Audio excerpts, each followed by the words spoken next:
your one of your hosts, along, of course, with K Fabulous. Hey. And this is the first video podcast of AEW Weekly. Hooray! Hooray! Hooray! Hooray! What a historic night. So now you get to see our beautiful faces. You get to see us argue. You get to see how frustrated I am when I fuck up. You get to see it all. You get to hear our dog bark. You get to hear it all too. So thanks for joining us, and we're gonna do this every Monday at 6 p.m. Um, and yeah, let's get going with it. Tonight we Full Gear. We just had a tremendous pay-per-view. Uh, One of the best pay-per-views of the year, I think. I would agree with that. Yeah. And we're going to break that down in a bit. But first, we're going to talk about Dynamite and Collision, of course, leading up to it.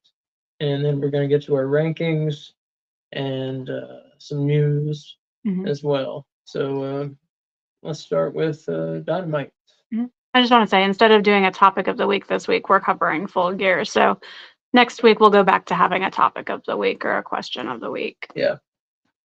Yeah, usually we do a topic of the week, and that takes a little time at the end of the show, but we just had so much this week to cram in.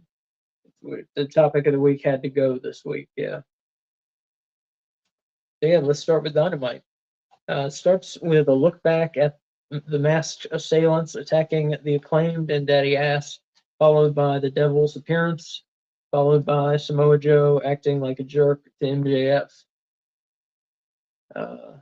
And then we have International Champion Orange Cassidy and FTW Champion Hook taking on Jon Moxley and Wheeler Yuta of the Blackpool Combat Club. OC and Hook attack the BCC before the bell as they walk through the crowd. Mox no-sold the Orange Punch from Orange Cassidy. Mox then kicked Cassidy out of the ring. Hook sneaks up and applies the Red Rum chokehold on Moxley. Yuta breaks the hold. Mox then hits the Death Rider DDT. Yuta locks Hook in the seatbelt for the pin and the win. The Blackpool Combat Club get the win. Good match, 4 bones out of 5. Mox grabs the mic and tells Cassidy he's going to grind him into dust and walk out the international champion, and there's not a damn thing he can do about it. So what did you think going into the Cassidy and Moxley match? Who did you pick to win? I picked Moxley. No, I picked to win the Cassidy match. Yeah. Yeah, I picked Moxley. Me too. Me too. I was pretty sure he was going to win. Yeah. But I wish I had thought more about the fact that they won this match. Yeah. Because I feel like that should have been a sign. Especially since Yuta was the one who got the pin. And it was on Hook, which I found surprising. That Yuta was the one pinning Hook. What does that have to do with Moxley and Orange Cassidy match? Nothing, which is telling, We keep looking at each other. I want to really swap over. There we go. That way, if I look at you, I'm actually looking at you. There we go. The magic of technology. Okay. Up next, Team Omega arrives to the arena for the street fight. In the rain, dressed in suits. It was like a scene from Tarantino's Reservoir Dogs. It was a pretty cool scene, actually. Funny. That's what they were going for, right? It had to be. It had to be. Okay. Had to be. If you haven't seen that movie, you should see it. It's super messed up. Yeah. If you're a younger viewer and you've not seen Reservoir Dogs, make a point to see Reservoir Dogs. But not if you're too young to see R-rated movies. Well, right.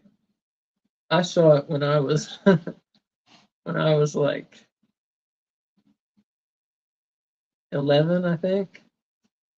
Yeah. That's too young. Probably shouldn't have seen it when I was 11, yeah. It's super messed up. The cop torture scene is a little too much for an 11-year-old. Yeah.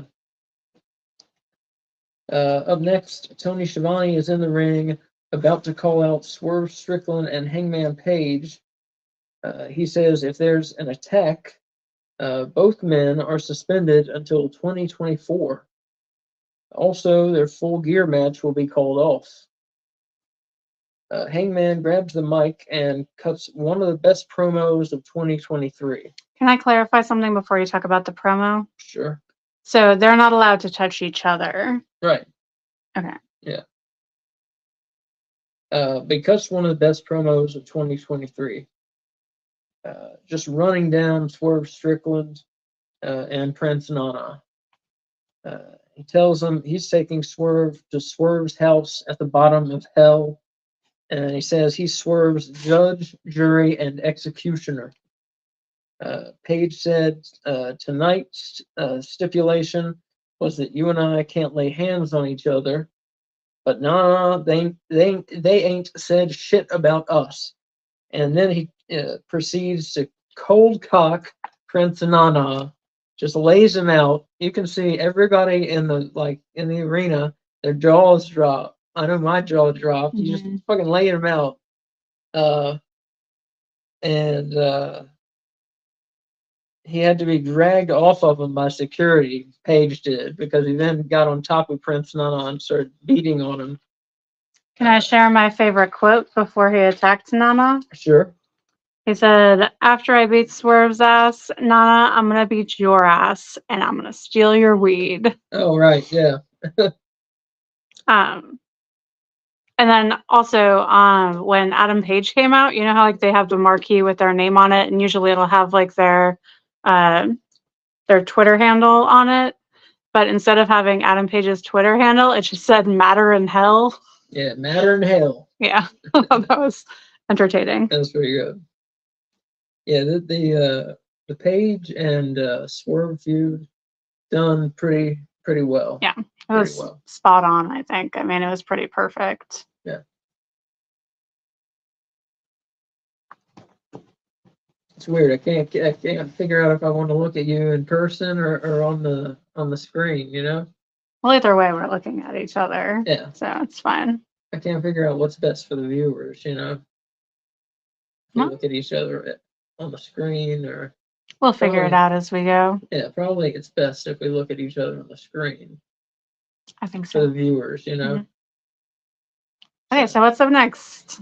Lexi Nair is with Roderick Strong in the Kingdom. Strong says he knows who the devil is and he needs to tell his best friend. Strong says it's definitely MJF. Adam Cole says that's not cool. Says he has a lot going on right now. Accuses Roderick Strong of being the devil. And Adam hangs up on him. So everybody's accusing everybody of being the devil. You know, MJF's been accused now. Roderick Strong's been accused. Tell you one person who has not been accused on TV of being the devil, and that's the person who I think is the devil, and that's Adam Cole. No one has said Adam Cole's the devil because they don't want to say that and put it out there. I think, you know, because I think Adam Cole's the devil. I also think Adam Cole is the devil. Yeah. We're pretty sure of it. I really want it to be CM Punk, but I think it's Adam Cole. When do you think we're going to find out who the devil is? I think we might find out this week. I didn't expect us to find out at Full Gear. Full Gear is already such a big event, and they had like the big announcement with their new signing. They didn't need anything else huge to happen. Yeah. So I think we'll find out before World's End, though. I hope so. Yeah. They don't need to keep stretching it out, you know. No, but I'm not mad that they didn't reveal it at Full Gear. I'm not mad either, but they need to get on with it and reveal it. Mm-hmm.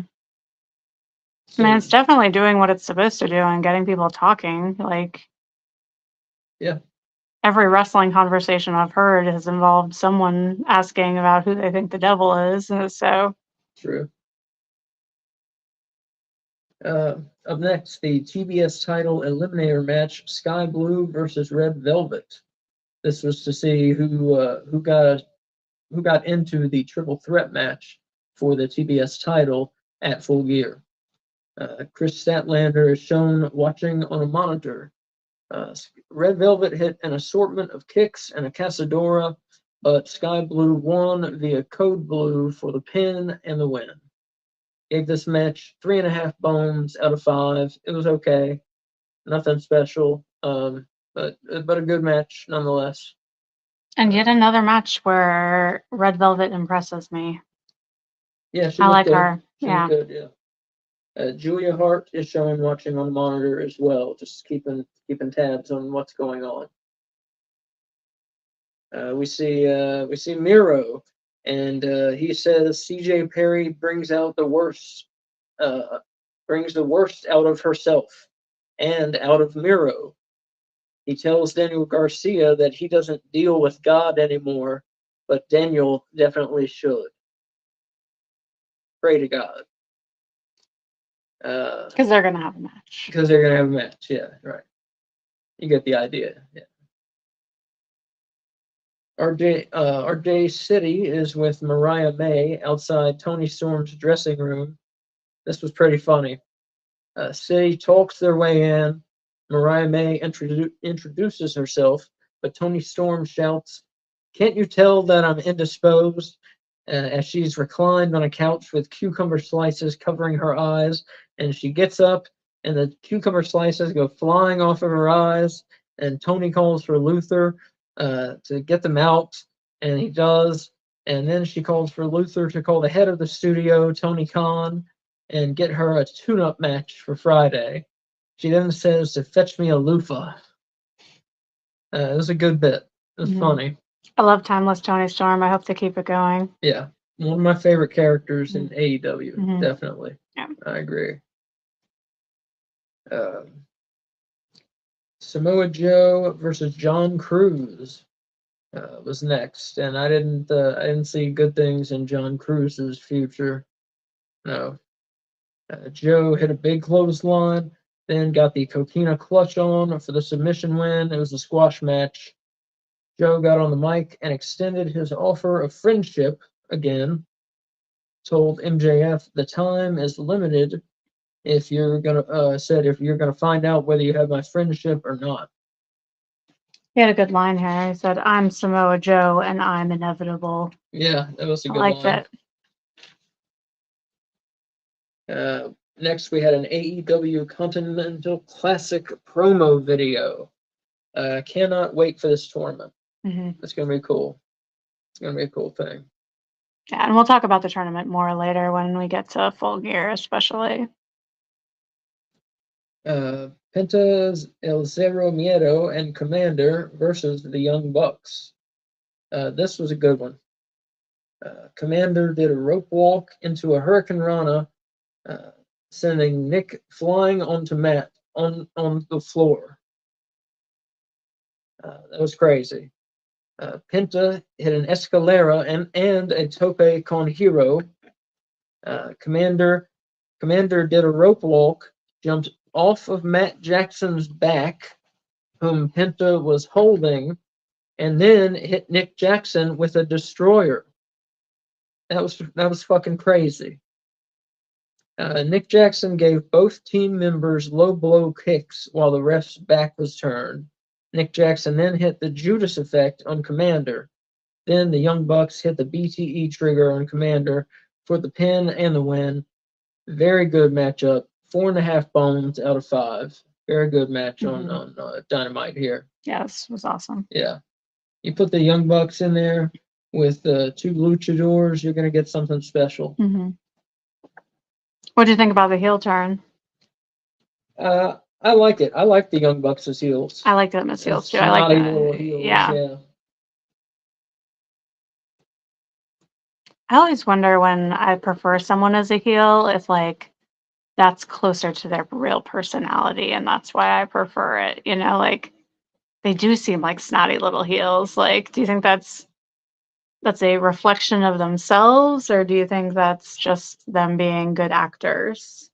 I think that's them being good actors. I don't think they're the only person I've ever heard of not liking them is, and I'm sure there are more out there, but the only person I've ever heard of not liking them is CM Punk. So Yeah. They seem to be pretty beloved in the wrestling scene. You know, they've done a lot of good for a lot of indie wrestlers. Yeah, that's true. Lexi Nair asks the Young Bucks why they cheated. They say they no longer give a damn about what's expected of them. Kenny Omega comes up and says he hopes they can keep it clean for the pay-per-view. They say their heat's not with him. He knows that. It's with Jericho. Up walks Jericho, who proceeds to call the Young Bucks jackasses. As Omega and Jericho turn to leave, Matt Jackson attacks Jericho from behind, and a fight ensues, and they're pulled apart. I was really looking forward to that match on the pay-per-view. Big time. Up next, the Guns, accompanied by Juice Robinson of Bullet Club Gold, of course, taking on Peter Avalon and an unnamed partner. We never got the name. We were never told his name. I didn't even realize that was Peter Avalon. I wrote down 2 jobbers. Yeah, you had to pay attention. Yeah. The Guns hit the 310 to Yuma for the pin and the win. That was it. The Guns get on the mic and tell MJF, all your friends are gone, and soon those ROH tag team belts are going to be gone too. So we will see. Next, we have a Wardlow video. He says he's going to make the devil his bitch. Then the devil breaks in on the end of the Wardlow video for a second.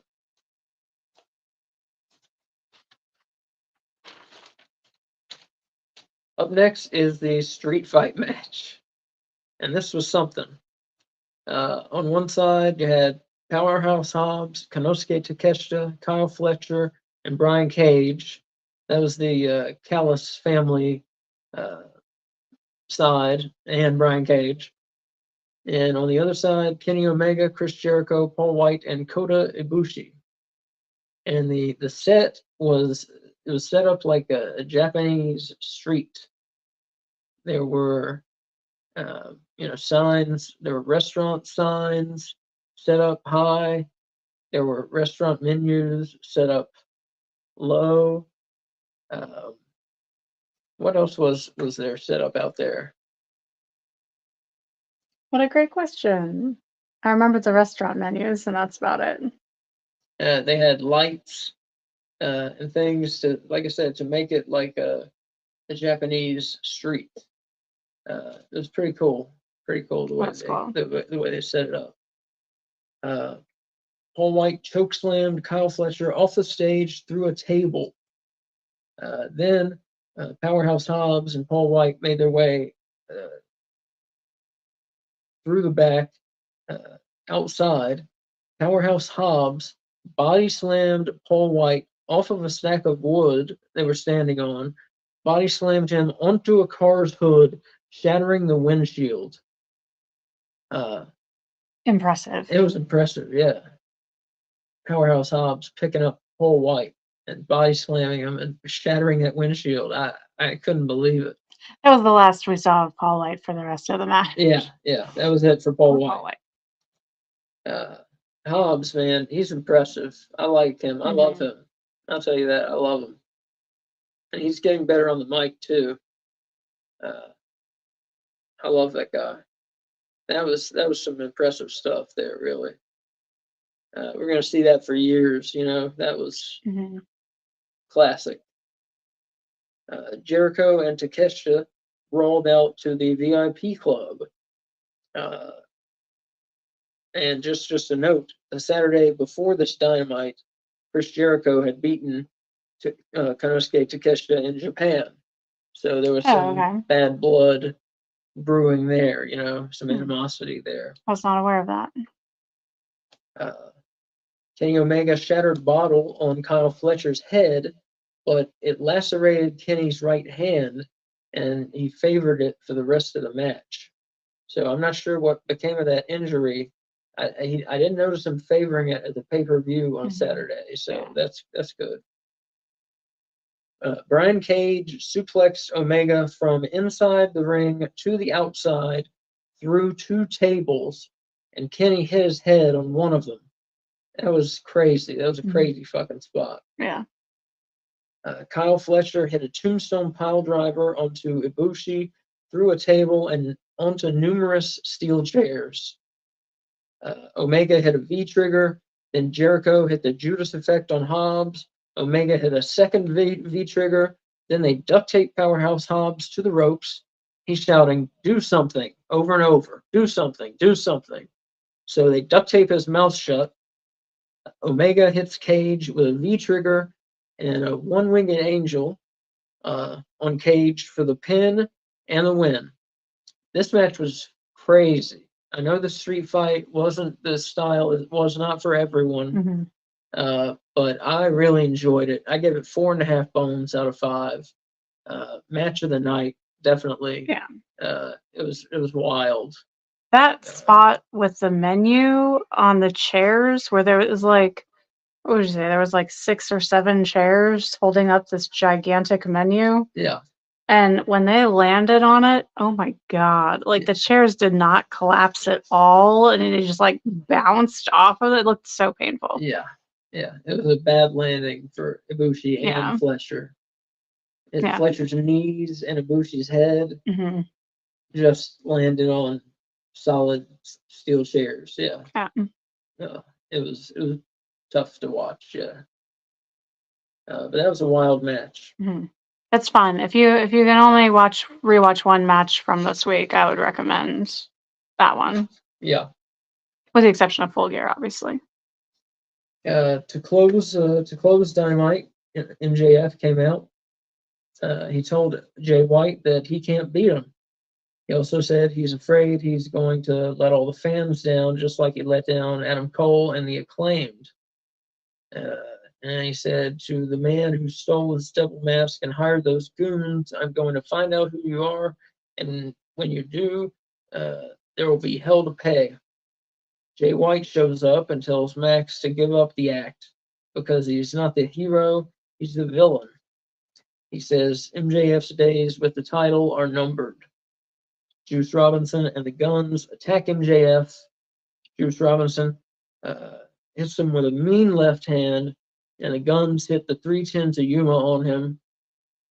Then White hits the Blade Runner and covers MJF as Juice Robinson counts the 3 count.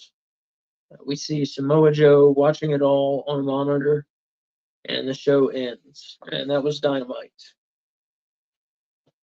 What do you think of the go home Dynamite? Okay, that's pretty good.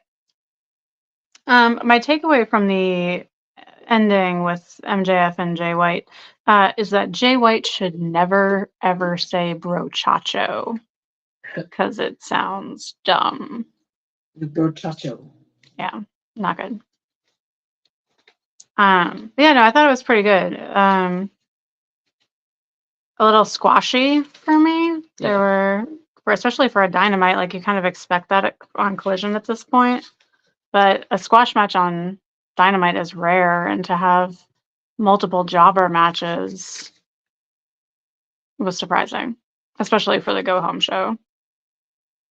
So, and I know you said at one point it was kind of like they were treading water, just waiting to get to the pay-per-view, but it's not a good way to build to your show as like the final epitaph to your show, you know? Right. No. I agree with myself. The quote of what you were telling me. Yeah, treading water is not a good way to be heading into a pay-per-view, and it was a fun show. Don't get me wrong, fun matches, but 2 4.5 bone matches. I mean, that's fun. That's fun. That's great. But no advancement really of anything. Just treading water. Just we were in the same place with these angles as where we began the show, pretty much. You know, let's have some advancement of these characters. We didn't see any, so that was disappointing. But on to Collision. November 17th, Los Angeles, California. Tony Schiavone calls out TNT champion Christian Cage, Luchasaurus, and Nick Wayne. Christian runs down his opponents He's facing the winner of a 4-way later on Rampage. AEW World Tag Team Champions Big Bill and Ricky Starks announced that their 4-way title defense at Full Gear will be a ladder match, which is cool because I wasn't really looking too forward to that match. I thought it was going to be kind of a mess, but then when they made a ladder match, I was really looking forward to it. Yeah, I felt the same way. Yeah. Next, we had Miro versus Daniel Garcia. Garcia plans to dance, but Daddy Magic runs up to stop him. I'm really not interested in that angle. Will he dance or won't he? I don't give a fuck. You know? I just want him to wrestle. You know? Yeah, no, I agree. I put Rusev. Although I do find it entertaining how much the crowd cares. Yeah. Like that's more entertaining to me than will he or won't he, but like just the level of commitment to like wanting to let this man dance that the crowd has. Yeah, I'm always interested in seeing crowd response to anything. Yeah, I agree. Because like they seem to really, really care. Yeah. Miro hit a kick and put Daniel Garcia in game over, and he beat Garcia by knockout. The ref called for the bell. This was a decent match, 3.5 bones out of 5. It was a good match. And then Andrade El Idolo is with CJ Perry. And she announces that she has entered Andrade as the second entrant into the Continental Classic tournament. So now we have Bryan Danielson and Andrade. Which just those two alone, that sounds like an awesome start to a tournament. I agree. Yeah. That tournament is going to be awesome. I'm telling y'all. I cannot wait. No outside interference. No one is allowed at ringside. Just wrestling.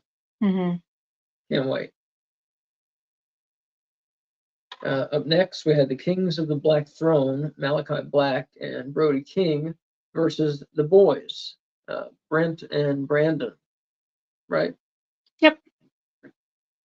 The Kings win after a spike pile driver by Brody King. He has a name for that move, but I forget what it is. It's a squash match.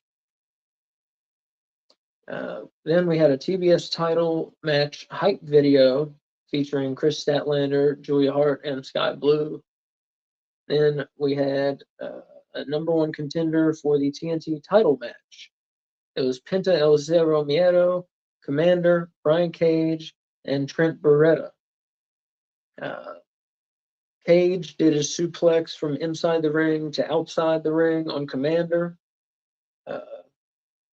Trent Beretta pinned Commander after hitting Storm Zero. After Commander rope walked and missed a move. This match was wild. I gave it 4.5 bones. It was great. It was a great match. This was the match of the night on Collision. It was a lot of fun. Great match. Trent Beretta went on to Rampage to lose to Christian Cage, but that was inevitable. Yeah. Yeah, I didn't really want Trent Beretta to win. Like he was out of these 4 men, he was like the 4th one that I was going for. Yeah, for me but too. Yeah. But knowing where this was leading to, like I knew whoever won was going to lose to Christian, so I wasn't that mad at it. Yeah.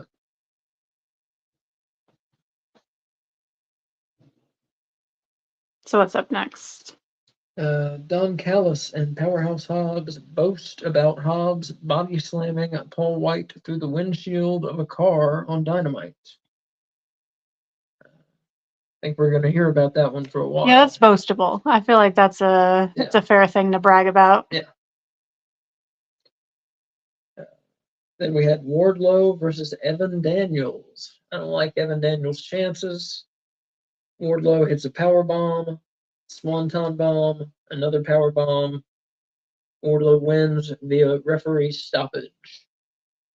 A lot of squash matches on Collision. I'm not really with it, Yeah, that's every week.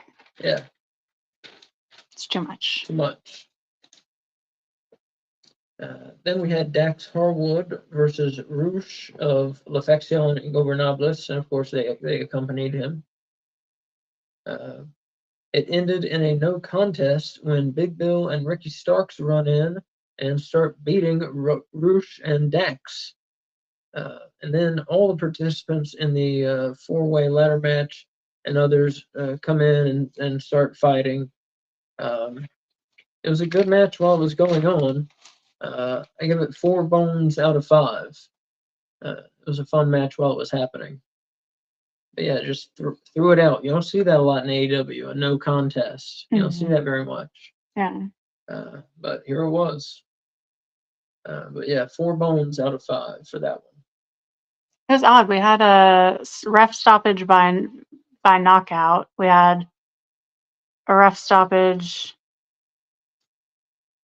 by like pity, I guess you would call it. Yeah. And then we had a no contest. It's very odd for 3 of the 5 matches to end that way. Good point. Up next, Action Andretti is being interviewed. Roderick Strong rolls up with the Kingdom, and Roderick Strong yells, "Action!" and says, "I found my next victim." And then they roll him away. And then Action Andretti and Roderick Strong went on to have a match on Rampage, where Roderick Strong nearly broke his neck, landed right on his head on a move. You could tell everyone was gravely concerned. They stopped the match for a couple seconds, for a bit actually, to make sure he was okay, and then they kept going in the match. This is one of those things where let me just stop for a minute. Where they should not have kept going in this match. If you saw the way that this man landed, it was a Spanish fly, and I don't know who messed it up. Not important, really. I guess somebody messed it up, and Strong lands right on his head, and seemingly couldn't move or didn't know where he was or something for a couple seconds. Wasn't able to do what was required of him in the match for a couple seconds. At that point, it's time to end the match. When someone is that out of it, we don't need to continue the match. I think it's like what John Moxley was talking about. They need to have a medical professional who specializes in concussions to be at ringside to make those calls. Yeah, I agree. For the safety of the wrestlers. Yeah, he was saying there should be 2 people. There should be a concussion specialist, and there should be a former wrestler who is not connected with the creative team. Mm-hmm.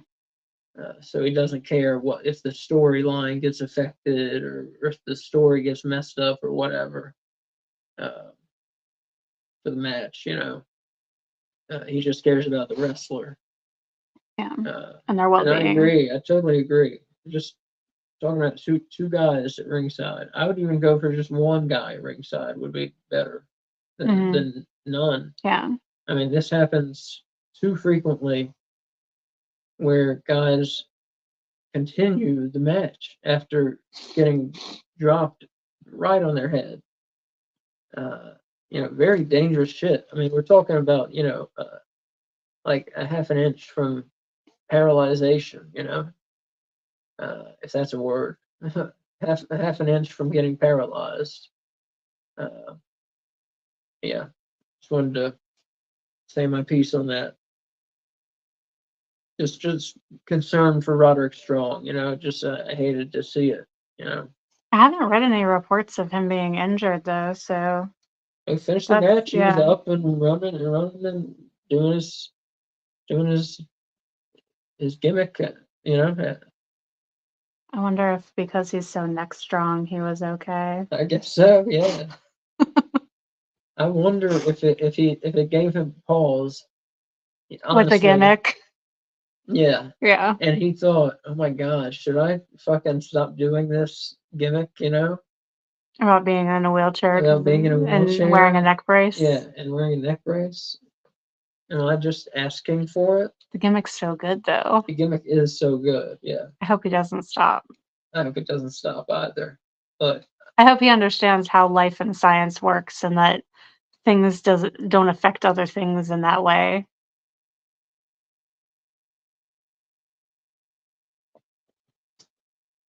okay. So Buddy Matthews versus Wheeler Yuta.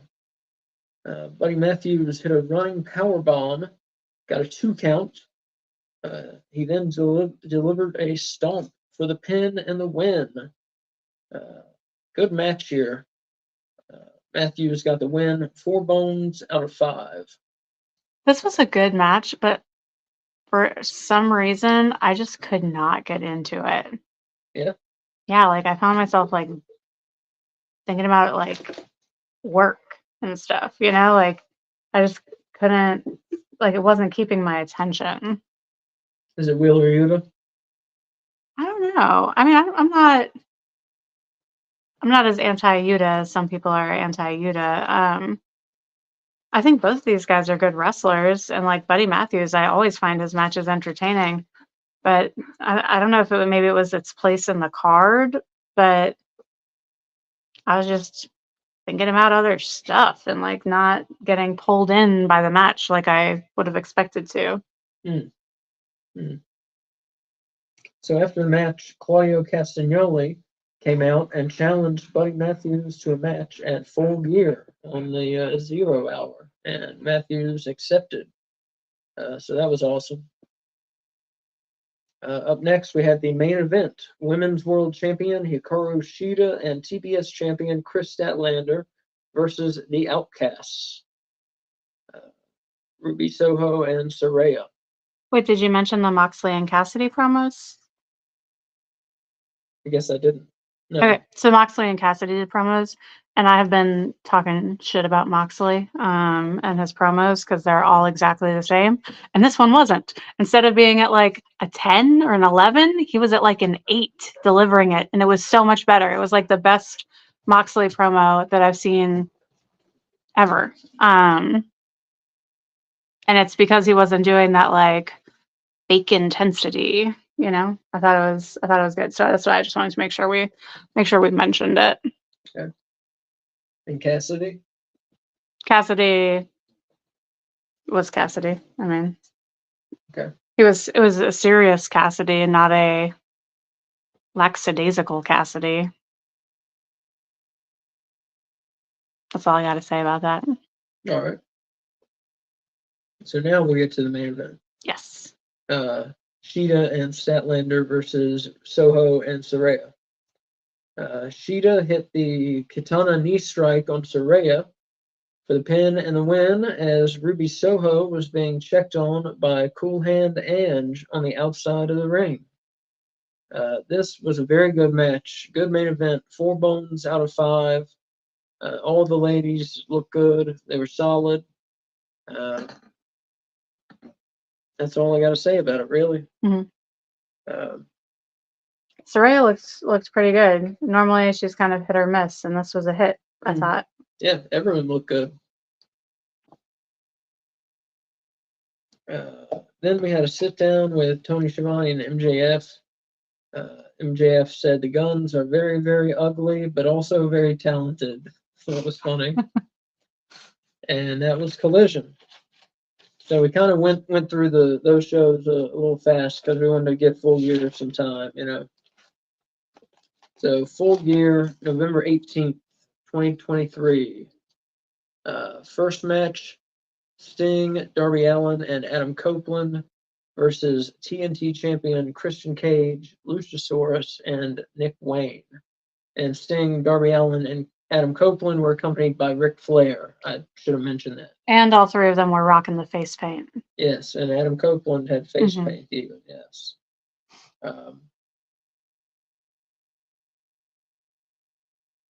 Ric Flair and Christian got into it on the outside.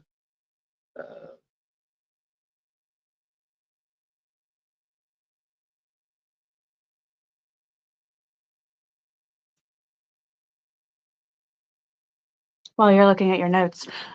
So they mentioned on commentary during this match that after the match, Darby Allin was catching a red-eye flight to go climb Mount Everest. Yeah, so he's getting like the crap beaten out of him for like what felt like 8 minutes straight of just people beating up on Darby Allin, and then he's going to get on a red-eye and go climb Mount Everest. That man is insane. Insane. So Sting, Allin, and Copeland won the match. It was a good match. 4 bones out of 5. I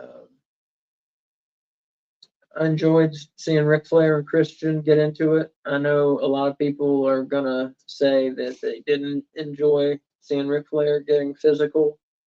I loved it. I love seeing Ric Flair at 70 plus years old, out there chopping Christian Cage. It was awesome, and seeing Christian, give it back to him too. That was pretty cool to see. Well, that's all your notes on the match. Yeah. Oh, can I read some? Yeah, I got a lot. Okay. So there were some brutal looking choke slams on the apron by Luchasaurus to Darby Allin. Nick Wayne did a terrible Flair impression. Like he did like a mocking Flair walk. Awful. It was terrible. Poor Darby, like I said, got hammered through the first like 2/3 of the match. Christian at one point crawls under the ring to attack Adam Copeland on the other side to prevent him from Darby from being able to make a tag. While Luchasaurus took out Sting, we finally get the hot tag to Copeland, and Christian immediately flees the ring. There was a tandem scorpion death drop from Sting and Adam Copeland on Luchasaurus. Flair chopped Christian, and then Christian low blows Flair.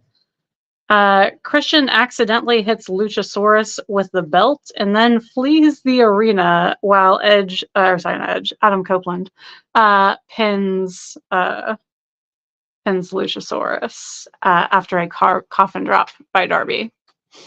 And those are my notes. Well, thank you. I don't know why I didn't take many notes on that, but thank you for sharing yours. Yeah. Yeah, I don't know what was up with me. Anyways, Tony Schiavone announces that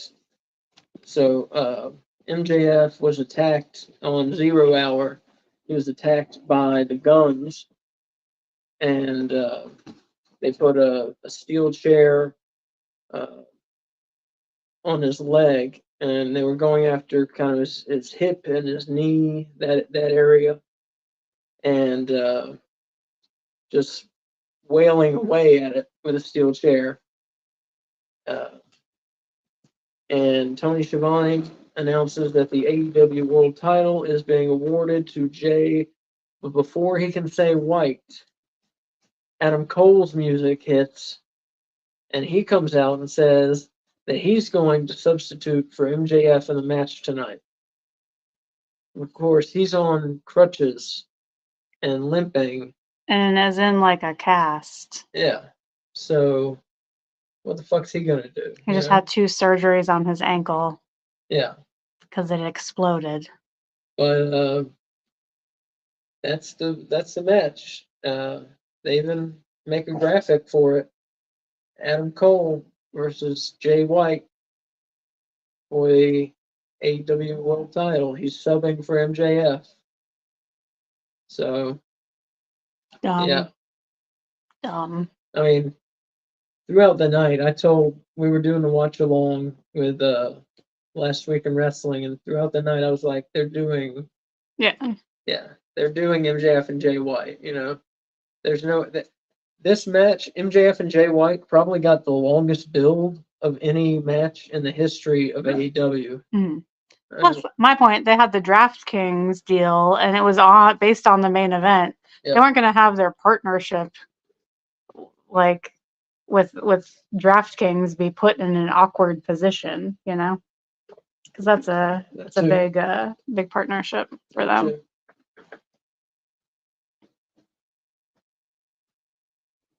Up next was the international. And our picks for the prestigious. We got the video now, so we can actually show the belt. We can show the belt, but it's upstairs. So we'll show it next time.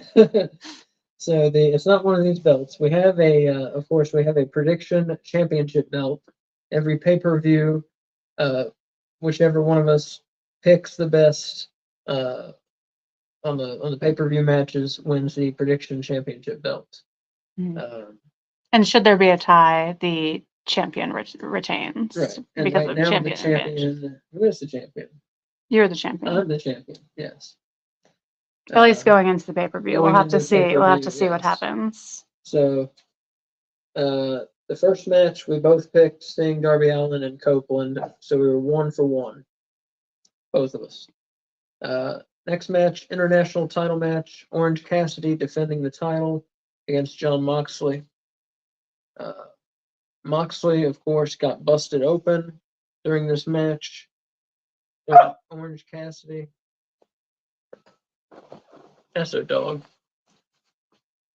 Orange Cassidy hit him with several orange punches and a beach break and pinned Moxley clean in the middle of the ring, which was surprising, and retained his title. Good match. 4 bones out of 5. I give it. Okay, do you want to share your notes? Yes, I do. Share them. So at one point, Moxley bit Cassidy's nose, just like the Penguin in Batman Returns. If you haven't seen that, you should totally check it out. But the Penguin bite, it's just like a big chomp to the nose. And then Cassidy did the same thing back to Moxley with the nose biting. As Asa mentioned, Moxley, of course, was bleeding at one point. He bleeds from the same spot in his head every time. He's going to end up like Abdullah the Butcher if he's not careful with his forehead, or like Dusty Rhodes. It's not a good look. The only 2 other things I wanted to point out. Moxley at one point no-sold the Slumdog Millionaire, which I found surprising. And then Cassidy put Moxley in the red rum at one point as a nod to his recent tag partner. It's cool. Yeah. It was a good match. Yeah. So both of us picked Moxley to win the belt from Cassidy.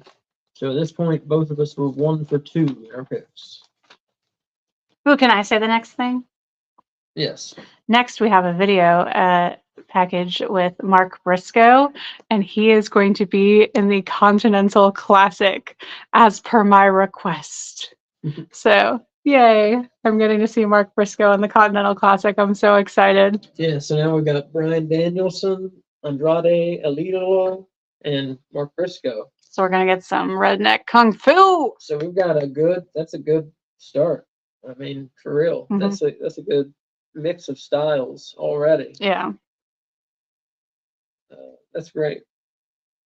Up next, they went ahead and did the AEW Women's World Title match. I was confused as to why they did it this early. And they did it before the TBS match. Yeah, that's what was. I didn't like them doing it this early. Yeah. Either. I didn't get it. But Hikaru Shida defended against Timeless Toni Storm. Mariah May is shown watching on a monitor. Toni Storm hit Shida with a shoe and got a 2 count. And Toni Storm put a tray in her trunks and hit her hip attack in the corner She got the pin and the win and became a 3-time women's world champion. This match was good, 4 bones out of 5. I loved the character work that Tony did while wrestling. I love it when their character bleeds over from just promos to like affecting their wrestling style, and definitely. And she did a phenomenal job with that. You have any notes you want to share with us? At one point early on in the match, Tony did like a wind up elbow strike where she just kept winding, and I found it to be delightful.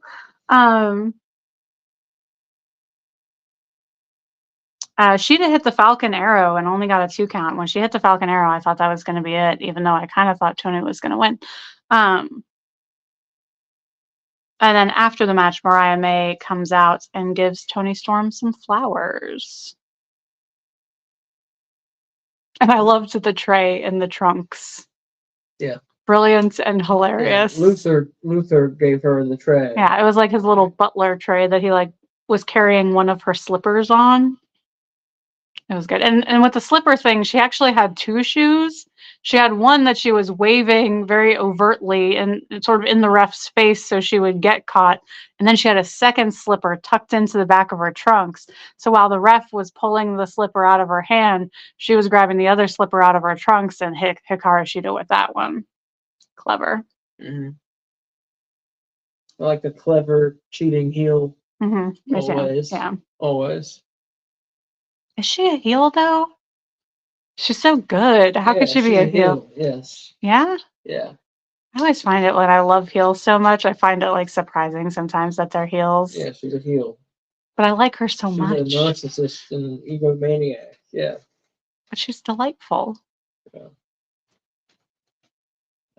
Up next was the AEW World Tag Team Title ladder match. We had Big Bill and Ricky Starks defending against Rush and Dralistico of La Facción Ingobernables. But before that, we have Renee with Eddie Kingston, who makes a huge announcement. Okay, I don't have that. Okay. So Eddie Kingston announces that he is going to be part of the Continental Classic. Not only is he going to be part of the Continental Classic, but he is putting both the New Japan Strong Openweight Championship and the Ring of Honor World Heavyweight Championship belts on the line. So whoever beats Eddie is going to become a double champion.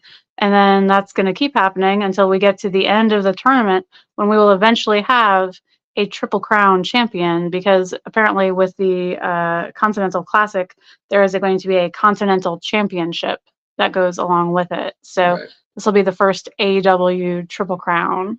And so it'll be a Triple Crown, and it will be defended in AEW, in Ring of Honor, and in New Japan, because it will have belts from 3 promotions: the Ring of Honor World Title, the AEW Continental Title, and the New Japan Strong Openweight Title. So pretty cool. Pretty cool. And I really appreciate that they're calling it the AEW Triple Crown, so that we don't have to say the names of all those belts every time we talk about them. Yeah. Smart move. So, yeah. And just another thing to make the Continental Classic a big fucking deal. Yeah. Yeah, I don't know why I didn't write that down. I think I was busy telling everybody that he said it. Mm-hmm. And I didn't write it down. All right, now on to the ladder match. So Big Bill and Ricky Starks versus Rush and Dralistico versus FTR versus the Kings of the Black Throne, Malachi Black and Brody King. Cash Wheeler pile drived Malachi Black onto a ladder. Brody King pile drive Dralistico onto a ladder that was set up as a bridge. That was pretty sick. Kay, what notes do you have for this match? My first note is that Jose the assistant's shirt, instead of saying assistant on the back of it, said assassin, which I found interesting and entertaining. Malachi had a beautiful moonsault at one point. It was like so graceful. The first man to try and climb towards the belts was Drilistico. Did you already say the Cash low blow? Mm. Cash Wheeler low blowed Malachi and then pile drove him onto a ladder.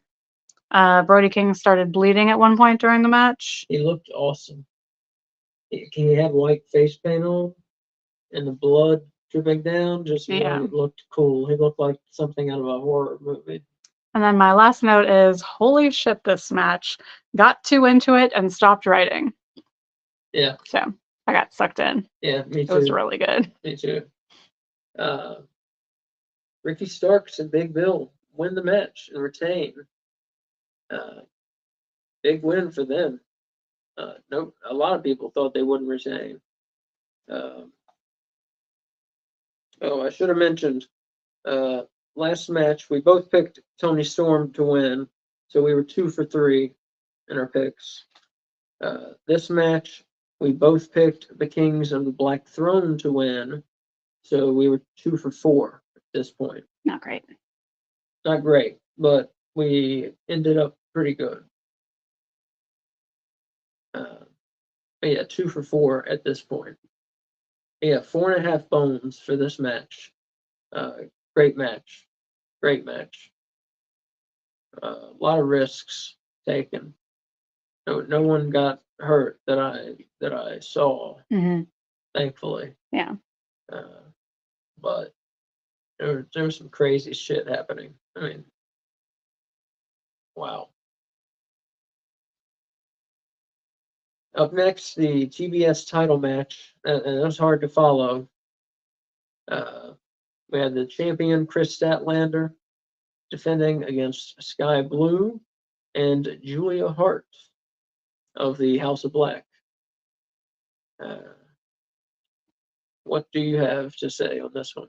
I have to finish, and that's the only thing I wrote down. Julia Hart clotheslines Chris Statlander, and while she's trying to pin Sky Blue, she clotheslines Chris Statlander off of her and pins Sky Blue herself and wins the belt. So Julia Hart is now your TBS champion.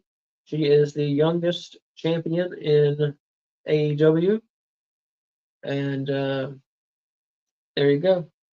And this was a good match. I gave it 3.5 bones out of 5. It was a good match. It was an okay match. Yeah. About all I got to say about it. It was short. Short match. I didn't take notes because the match was over before I realized that it was ending. It was short.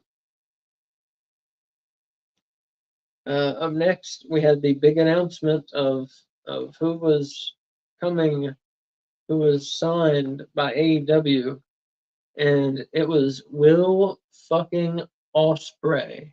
Yes. Awesome. Will Ospreay announces he's coming to AEW after his New Japan contract ends in February. Wow. Yeah, fantastic. Fucking wow. And I was reading today, and because he did like a post show interview, in the press conference, and he said like he definitely is looking forward to Ospreay versus Omega 3, but he also is interested in wrestling Andrade El Idolo and Miro. I thought that was cool that he mentioned both of them by name. It's gonna be good. Love to see Ospreay versus Swerve. Mm-hmm. Ospreay versus Hangman. Ospreay versus Danielson. Ospreay versus Danielson. Yes, of course. Love it. Yeah. Ospreay versus MJF. Ospreay versus MJF. Yeah. That'd be so many wonderful options. Mm-hmm. Yeah, I cannot wait. Cannot wait. But we do have to wait. He's coming in February. Yeah. But man. He'll be wrestling. I think he said he'll be wrestling at Revolution. At Is that what it's called? That's what he said. Is it Revolution? He said he'll be wrestling by Revolution. It's the same one that Sting is retiring at. Yeah, it's Revolution. Revolution? Okay. Yeah. Okay. Just want to make sure that's what it's called. I'm like 99% sure. Okay. Up next, we had us a Texas Death Match. Hangman Adam Page. How is your fake Southern accent so bad when you are born and raised in the South? You want me to do it better? No, No? just keep going. I'll do it better. Go ahead. I want to hear what your better is. Up next, we had us a Texas Death Match. Okay, let's not do that again. Go ahead. Is it better? Oh, yeah, that was great. Hangman Adam Page. No, okay, no, you're gonna go ahead and do this in your regular voice. Taking on that cocky bastard Swerve Strickland, who had broken into his house. Asa, stop it. He broke right in there to his house. Hangman used a staple Oh my God. gun Asa, stop it. on Swerve. He stapled paper onto his face and onto his body. It wasn't just paper. It was paintings that his child had done. Yeah, onto his body parts. Swerve was a bleeding and a bleeding and a bleeding. He wore a crimson mask for this match. You're upsetting the cats. Do you hear the cats upstairs? You're upsetting them. Stop talking in your Southern accent. Okay. Swerve pile drives Hangman onto the top of the barricade between the fans and the wrestlers. Brian Cage, the Machine, interfered, but Page had fought him off with barbed wire. Swerve Strickland got his hands on Prince Nana, and he fixed him, and he put him through a table.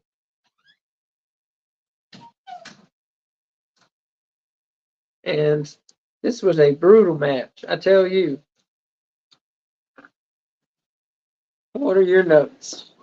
My notes are short because I got super sucked into this match. Hangman tapes Swerve's hands together and then staples him repeatedly with a staple gun. Swerve at one point staples himself with a staple gun. I wrote about the child painting getting stapled to the face. Swerve delivered a pile driver onto the barricade that looked brutal, and Swerve hung Hangman with chain. Mm-hmm. That's all I got. Yeah, Swerve literally hanged Hangman Page with a chain, and that's how he got the 10 count in the Texas Death Match. And Swerve won. And this match was terrific. I left out at one point. Hangman Page drank Swerve Strickland's blood. He just went. It took his head, and he went under him and just drank the blood that was pouring out of his head. It was so gross. It was something, and then he did a Triple H blood, but instead of water, it was like a blood split. It was a gangrel, I guess, is a better example. He did a gangrel blood spit. It was gross. Like at that moment, I was like, "Am I gonna be able to watch this match?" It's like I don't mind blood, but like drinking other people's blood, I don't need to see that. That was fucking wild. It was disgusting. Great match. 5 bones out of 5. Yes, for sure. Terrific. Match of the night, I think. Match of the night. Yeah. Match of the night. Terrific match. It was wild. It was wild. That's all I can say. It was fucking wild.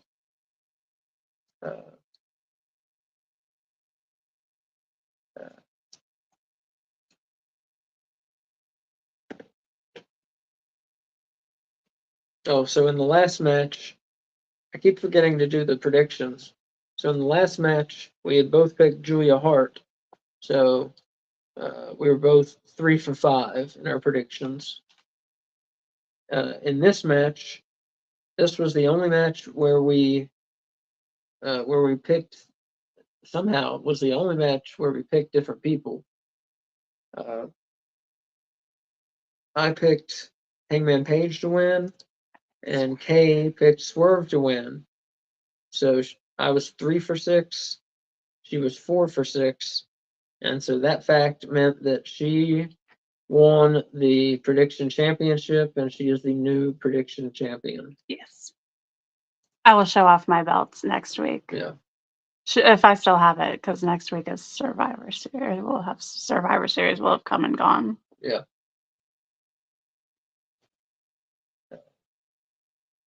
Up next, AEW World Tag Team Title #1 contendership match. #1 contenders, the Young Bucks, taking on the Golden Jets. And if the Golden Jets lose, they have to disband. And if the Golden Jets win, they get the guaranteed title shot that the Bucks have earned. Right. Bucks hit the BTE trigger on Jericho for 2. Omega hit the, well, before I tell you that, do you have any notes for this match? I do not. Okay. The Bucks hit the BTE trigger on Jericho for a 2 count, and Omega hit the one-winged angel on Matt Jackson for the pin and the win. Very good match. A lot of back and forth. A lot of high spots. 4.5 bones. Fantastic match. One of the best matches of the night. Like I said, this pay-per-view is just terrific. I felt a little bad for them having to follow the Swerve match, you know? I feel like they didn't get the crowd reactions that they would have otherwise. Yeah, I agree. They got the reaction from me, but they didn't get the crowd reaction yet. I was too tired to give them a reaction at that point. It's late. I'm old. Yeah, 3 4-bone matches, and so far 2 4.5 bone matches and a 5-bone match. Like that's fucking, yeah. Yeah, show was good. Yeah, show was good. And up next, we got our main events. Main event, AEW World Title match. Champion MJF defending against Jay White. You mean Adam Cole defending against Jay White? I mean Adam Cole defending against Jay White. So Adam Cole comes out, he's limping. He's on crutches. He's on crutches, and somehow he's supposed to fight Jay White. And they're going to start the match, and then all of a sudden we hear an ambulance, and it's MJF Driving the ambulance. driving the ambulance. Yes, which someone predicted. Who was that predicted that? I think it was me, but I don't want to take credit for it if it wasn't me. I think it might have been you. I think it was me. I think it was you. Someone predicted it in our little group of friends. On our watch along. Or watch along, yeah. So anyway, MJF shows up, and he's not doing so great himself. He's beat up. He's limping. He's got a big wrap around his upper thigh. Yeah. A bandage. Yeah. The guns fucked him up on his, what was it, his left leg? Yeah, it was his left. His left leg. The guns fucked him up, but he's gonna give it his best. So the world title match becomes MJF versus Jay White. As it should be. As it should be, right. Jay White worked on MJF's leg for a good portion of the match. Honestly, got a little boring. Mm. The guns also worked on his leg until they were ejected. Yeah, Jay White kept throwing MJF outside to the guns, and they kept working on MJF's leg on the outside while the ref was distracted. It was infuriating. Especially because like Adam Cole was just standing there and he has 2 crutches. He's got like built-in weapons. Why was he not just whacking them with the crutches? You know why? Because he's a little baby face? Because he's the devil. Oh. Hadn't thought of that. I mean, I thought of that, but I hadn't thought of that in relation to this. But so eventually, the referee does see the guns about to hit MJF with a chair, about to reenact what they did to injure him previously. Mhm. And she throws, it was Aubrey, wasn't it? Aubrey? Was it ref? I thought it was Bryce. I don't know. Whoever the ref. Oh no, it was a man. It was a man. Bryce Yeah, Remsburg. yeah, it was a Bryce. The ref throws the guns out. So finally, we can have a clean match. And well, kind of. And eventually, MJF gets the Dynamite Diamond ring. Didn't get it from Adam Cole. Did Yeah. Adam Cole have it? Yes. And Adam Cole gives MJF the Dynamite Diamond ring, and he hits Jay White with it, and pinned him with a 3 count and retained his belt. Before that happened, we did get an MJF kangaroo kick, even with his injury. Also, we got some MJF biting, which I always appreciate. Do you have any notes? Those were my notes. Those were your notes. I was very tired. My last note is a lot happened, which is accurate. But yeah, so that match, I gave 3.5 bones out of 5. Like I said, a little too long on the wearing his leg down, and it's like, yeah, we got the point. I got it. His legs hurt. Mhm. I got it. You don't need to do it for 6-7 minutes. I got the point. Mhm. So that took a little off it, but once they start wrestling, it got pretty good. So, what would you give this pay-per-view overall, score-wise? Overall,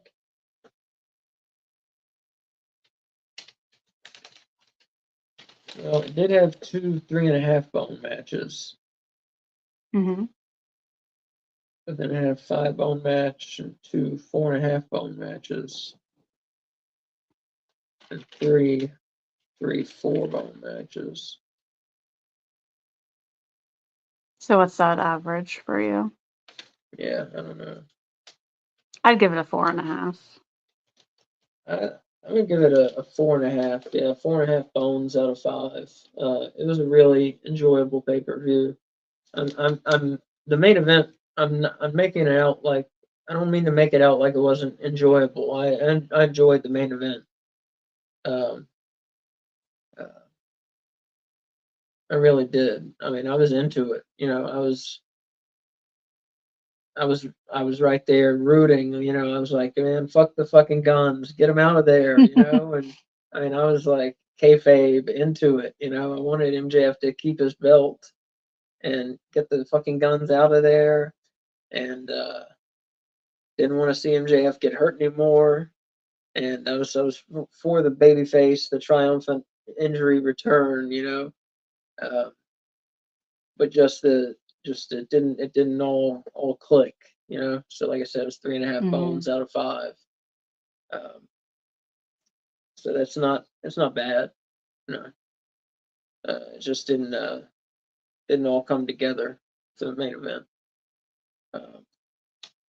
But yeah, overall, I'd give the show 4.5 bones out of 5.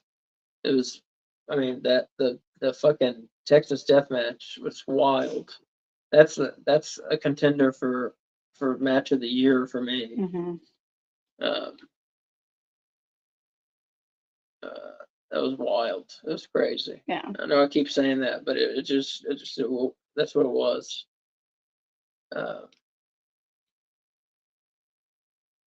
Man, On to the next segment. Yeah, I reckon. All right, so it's time for the top 5. No, don't we do the news? We do that after the top 5 normally. Thought we did the news. Okay, on to the news. But don't we do the news? I don't remember. I thought we did the news and then the top 5. No, but we can. Maybe we do. I always thought it was the other way around. Thought we did the news first. That's fine. What doesn't matter? Just take this and do the news.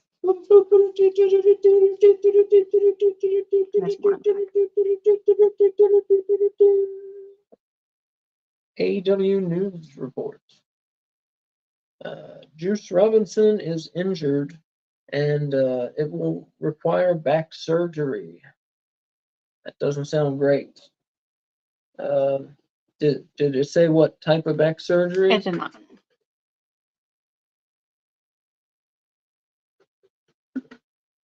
That's rough. But that's why he was not at Full Gear. Because he wasn't there with the guns at Full Gear.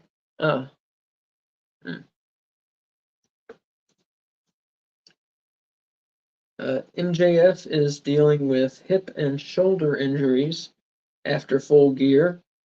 After his match with Jay White, he is not expected to miss TV time, but he's not going to have matches for a little bit. He's going to take some time to heal.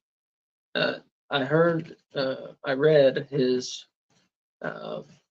hip had to be popped back into place after the match on Saturday.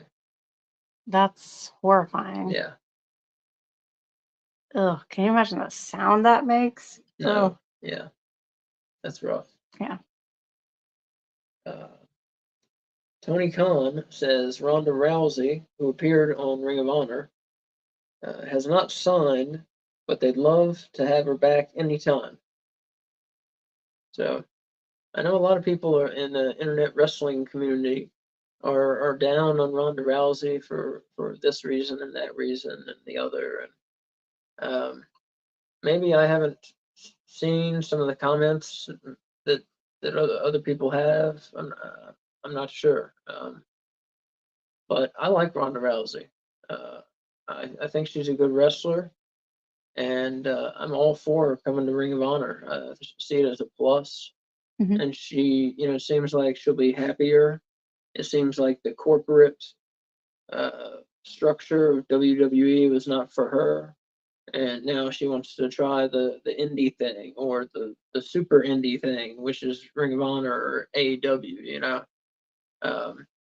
Be herself more, and yeah, I think she has talent, and I think she kept improving in the ring and on the mic, and I think she has a lot of talent and a lot of potential, and yeah, I'm all for it.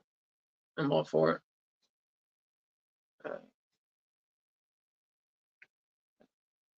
Here's some news. I already reported it, but I'll report it again.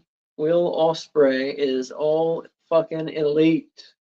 Will Ospreay. Cannot wait.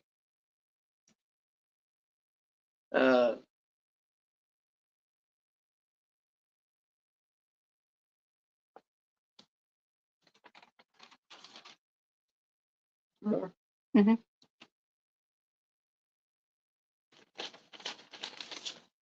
Kota Ibushi is all elite. Finally, he's been around for here and there a while, but now he's finally all elite. Yeah, so that's cool. He's got a contract. Ric Flair says MJF is special and has a gift that so few have. He says he got to meet MJF the other day, and he has a gift that so few have. And man, to get Ric Flair's blessing, Mhm. that's big. Because talk about someone who has the gift. Ric Flair has the gift, so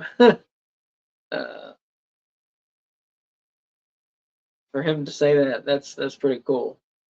pretty cool.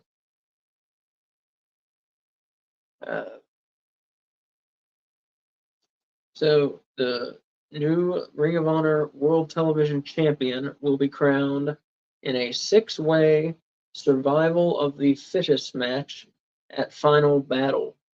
On December 15th. December 15th on pay-per-view. No, on Honor Club. Oh, on Honor Club, not on pay-per-view. Yeah, so this is the first time they're doing it on Honor Club, not on Fight TV. On Honor Club. Or Bleacher Report. Okay. So you just have to subscribe to Honor Club for a month. It's $10. Yeah. And Ring of Honor, they put on great fucking pay-per-views. The last, I don't know how many. Everyone that I've seen has been awesome. Yeah, exactly. For a while, the Supercard of Honor that they did WrestleMania weekend, that was like the best pay-per-view I saw for the first like half of the year. It was better than WrestleMania. It was way better than WrestleMania. Way better than WrestleMania. Yeah.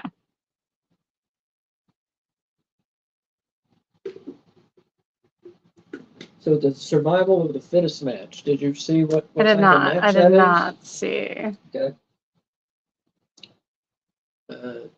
JR's condition is improving, but he is still going to miss a few weeks of television.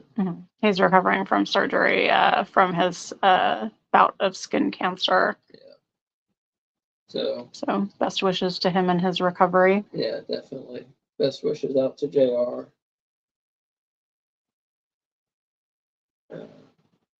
Brian Cage and Melissa Santos had a baby boy. So good for them. The Collision ratings are up. So that's good news, but they're still below 400,000 viewers. The AEW Rampage ratings are up for the live episode, so that's good. Both those ratings are up. That's nice. Also, MJF is credited as executive producer on The Iron Claw, the film that is coming out about the Von Erich family. Which he's also in. Which he is also in. He plays Lance Von Erich, which, if you don't know about the Von Erichs, I'll tell you just real quick. The Von Erichs were a wrestling family in Texas. They were all super over. Imagine if you had a family of sons and all 4 of them were as over as Stone Cold Steve Austin. That's what it was like, for real.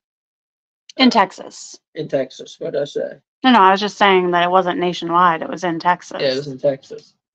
And all 4 of them were super over. And so all these sons are so over that they said, let's make another son. Let's make a fake Von Erich. And they did. And they made Lance Von Erich. Just found a guy and said, you're a Von Erich now. You're Lance Von Erich.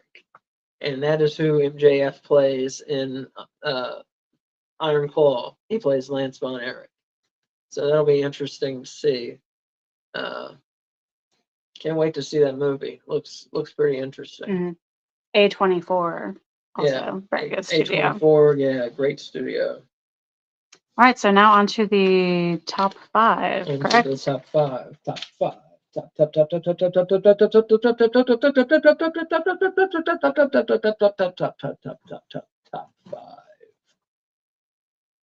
Top 5. Our rankings are proprietary. They are super secrets. Super secret. What? I said super secret. Super secret. We'll never tell you, never ever tell you how we come up with our rankings. We'll die before we'll tell you. We'll take it to the grave. Take it to the grave, yeah. And they're very official because I said so. And so there. And we do them every week. So we do the top 5 men, the top 5 women, and the top 5 teams. And the teams include tag teams and trios teams. So what do we want to do first? Let's do teams since you were just talking about them. Teams. All right, number 5. Let me make sure I have the right page. Yeah. Sting, Darby Allin, and Adam Copeland. Number 4, making their debut on the chart. Number 4, also making their debut on the chart, MJF and Samoa Joe, who defended the Ring of Honor tag titles successfully at pay-per-view, 0 hour. Yeah. Number 3, falling 2 spots from number 1 because they got their asses beat and fallen into the shadow dimension. The Acclaimed and Daddy Ass, the World Trios champions. Number 2, the number 1 contenders to the World Tag Team titles, the Golden Jets, Chris Jericho and Kenny Omega. New to the chart. And number 1, up a spot from number 2 last week, the World Tag Team champions, Big Bill and Ricky Starks. So you got number 1, Big Bill and Ricky Starks. Number 2, Golden Jets. Number 3, the Acclaimed and Daddy Ass. Number 4, MJF and Samoa Joe. Number 5, Sting, Darby Allin, and Adam Copeland. Where do you want to go? Let's go to men. Men. Number 5, new to the chart, Hangman Page. He lost his match, but it was a really good match. Number 4, back on the chart, the international champion, Orange Cassidy. Number 3, he won that vicious death match at the pay-per-view. Swerve Strickland, up a spot from 4th. Number 2, he's the number 1 contender to the AEW World Title now. He has earned a title shot for himself. Samoa Joe, up 1 spot from number 3 last week. And staying at number 1, the AEW World Champion, MJF. So we got number 1, MJF, number 2, Samoa Joe, number 3, Swerve Strickland, number 4, Orange Cassidy, number 5, Hangman Page. All right, and for the women.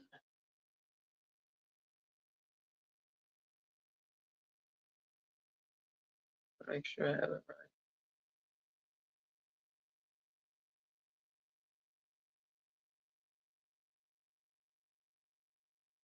All right, number 5, back on the chart, Sky Blue, who lost in the TBS title match, but at least she was into the title match on the pay-per-view. Staying at number 4, she lost her belt at the pay-per-view, Chris Statlander. Number 3, now the former world champion, lost her belt at the pay-per-view, falling from the number 1 spot, Hikaru Shida. The number 2 spot, up 1 spot from number 3, the new TBS champion, Julia Hart, of course, winning the belt at Full Gear. And number 1, up 1 spot from number 2, the new Women's World Champion, won the belt at Full Gear, Toni Storm. So we got number 1, Toni Storm, number 2, Julia Hart, number 3, Hikaru Shida, number 4, Chris Statlander, number 5, Sky Blue. And that's your top 5. And that's your top 5. So, Asa, when can they expect to hear from us again? So you can hear from us again. Well, actually, you can watch us every Monday at 6 p.m. We do AEW Weekly now. Every Monday at 6. You get to see our beautiful faces. But we have something coming up on Sunday. It's November. It's time for two things: Thanksgiving and Survivor Series. And the Survivor Series that WWE is putting on this year looks pretty shitty. So we've been watching retro Survivor Series to get in the Survivor Series spirit. And so we watched 2 weeks ago. We watched which one? I don't remember. We watched 19. We watched 1994. Yeah, 1994. Oh. This past Sunday we watched 1990. And this coming Sunday at 1 p.m. we're doing a watch along on YouTube right here. We're watching Survivor Series 1998. It's gonna be a lot of fun. It's a 14-man tournament for the WWF World Title. The Rock, Stone Cold Steve Austin, Mick Foley, The Undertaker, Kane, the Big Boss Man, Ken Shamrock. Trying to think of who else is in it. Many others. It's a good tournament. There's a story told throughout the tournament as well, and it's told in several stories told, and they weave through each other and come together in just an expert way. It's one of the best single nights of wrestling storytelling I've ever seen. And that's Sunday at what time? And that is Sunday at 1 p.m. Okay, cool. So try and get there a couple minutes ahead of time. 12:50, 12:55. We'll be on, kind of talking about the card, shooting the shit. Because we are going to start the show, the Survivor Series, right at 1 o'clock. But we will be live at like 12:45, 12:50. So come join us then, before 1 o'clock. And if you don't want to wait until Sunday to see us again, you can see us Wednesdays and Saturdays on Last Week in Wrestling's podcast, watch-alongs for AEW Dynamite and normally AEW Collision, but I think this Saturday is Survivor Series. This Saturday we're on the Survivor Series watch-along. So come join us. A lot of wrestling this weekend. Yeah. Survivor Series and Survivor Series 98. Yeah, so you can watch a bad new one and an awesome old one back to back. Mm-hmm. So, folks, hopefully this is our first live show. Hopefully you enjoyed it. And thank you for watching. And hopefully we see you next week. Mm-hmm. Feel free to hit that subscribe so you don't miss any episodes that we do. Subscribe, tell your friends, tell your parents, tell everyone you know that No Bones About Wrestling is here to stay, and we're hip and we're cool and all that jazz. AEW Weekly is the place to be. We got the news, we got the rankings, we got it all. We got the opinions. We got the opinions coming everywhere, flying everywhere. So as Mick Foley would say, have a nice day. Bye.